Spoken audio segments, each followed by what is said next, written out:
அதிலிருந்து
பாட்டாளிகளின் பாதுகாவலர், ஒடுக்கப்பட்ட மக்களின் உரிமை குரல், சமூக நீதி காவலர், வணக்கத்திற்குரிய மருத்துவரையா அவர்களே, தொழில் நிர்வாகிகளே, உள்ளாட்சி மன்றங்களுடைய பிரதிநிதிகளே, அனைத்திற்கு மேலாக மருத்துவரையா அவர்களின் இதயத்திலே நீங்கள் வாங்கி என்று இந்த என்எல்சி மருத்துவமனைகள் எங்கள் மக்கள் வழிகொண்டு வருகின்ற போது 10 மாதம் சுமந்து இந்த குழந்தைகளை பெற்றெடுப்பு இன்னும் ஆயிரம் வண்டிகளை அணிவகுத்து வந்து கொண்டிருக்கிறார்களே, இந்த மக்களை எல்லாம் போதும் வேண்டாம் திருப்பி அனுப்புங்கள் என்று வந்தவுடனேயே ஆட்சி கேட்டு எங்கள் ஐயா உத்தரவிட்டார்.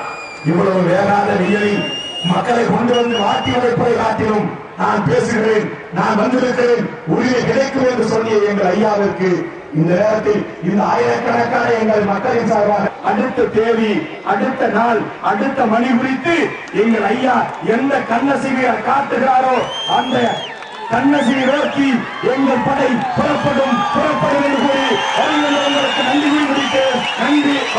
இப்பொழுது ஒரு ஒப்பந்தத்தை போடு, இப்போது ஒரு சட்டத்தை கொண்டு வா. இப்பொழுது இருக்கின்ற சட்டங்கள் எல்லாம் காலத்திற்கு ஒவ்வாத சட்டங்கள். இப்பொழுது இருக்கின்ற சட்டங்கள் இந்த நிலத்தை ஆயுதப்படுத்துவதற்கான இருக்கிற சட்டங்களை எல்லாம் தூக்கி குப்பை தொட்டியில போட்டு புது சட்டத்தை கொண்டு வா, புது சட்டத்தை கொண்டு வா. ஹரியானாவில் என்ன பண்றாங்கன்னா நஷ்டஈடு கொடுத்துட்றாங்க, நல்ல பணம் நல்ல காசு கொடுத்துட்றாங்க. அப்புறம் என்ன பண்றாங்க, 33 வருஷத்துக்கு அந்த குடும்பத்துக்கு ஒரு ஏக்கருக்கு 10,000 ரூபாய் குத்தகை தொகை கொடுக்குறாங்க. குத்தகை மாதிரி ஒரு குடும்பத்துக்கு 10,000. எத்தனை வருஷத்துக்கு? 33 வருஷத்துக்கு.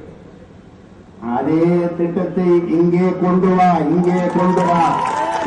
எல்லாத்திலையும் வழிகாட்டுகிற தமிழ்நாடு ஏன் இதிலே வழிகாட்டக்கூடாது? நான் கேட்கிறேன், ஏன் வழிகாட்டக்கூடாது? அதிலும் தமிழாய்ந்த தமிழன், முத்தமிழ் அறிஞர், உலக தமிழர்களுக்கெல்லாம் தமிழர் கலைஞருடைய ஆட்சியிலே ஏன் இதை வழிகாட்டக்கூடாது என்று இந்த நேரத்தில் கேட்டுக்கொள்கின்றேன்.